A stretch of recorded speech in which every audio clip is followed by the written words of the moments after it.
And let's go for another helmet test.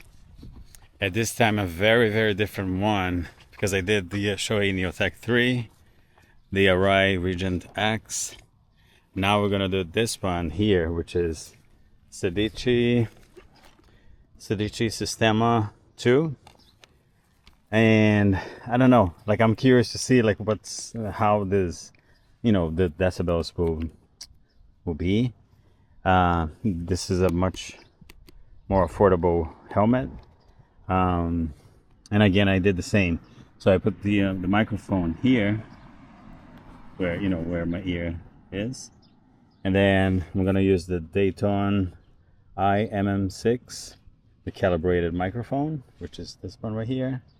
The cable that goes through iPhone, and let me show you here the app that I use. So I use AudioTools, and then within AudioTools, so SPL, and then SPL graph, and then we're gonna take the measurements here. So let's see how it goes. I'm curious to see how it performs, and if there is like a huge difference from the main brands, like the more expensive ones. So we'll see. I talk to you soon. Bye. So I've been using my motorcycle for these tests, which is the BMW. It's a 2023 GS 1250 with the original exhaust, and we do like a two runs, one with the lid open and one with the lid closed, with everything closed, of course, because this is a modular helmet. So we do 2 runs, 65 miles per hour with the lid open, and get the readings, and then again the 65 miles per hour around like 1 or 2 minutes on the highway, and then see how it performs. Okay, I'm ready for the first run. So as always, lid open, 55 miles per hour for 1 or 2 minutes, and let's get all to the 40. Wait, sorry.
All right, second part is done. Let's go home now and see how it performs. All right, I'll talk to you guys soon. One more test done. So at this time with the Sedici, and that's the name here, Sedici Sistema II. I just got back from the 2 runs and I took a quick peek of the results. I was surprised. I think you're gonna be surprised too. But I'm gonna start editing and getting the results, and I'm gonna put it together in a video and then pretty soon on YouTube. So we'll see. It was a nice test. All right, we'll talk soon. Bye. And this was the result of the test. I was expecting that, to be honest with you, because it is a much different helmet. It is much cheaper than Shoei and Arai, but still a good helmet. And there's a big difference in decibels, though. But again, it is expected. But it's nice to know. So I hope you enjoy this video, and we'll see you soon.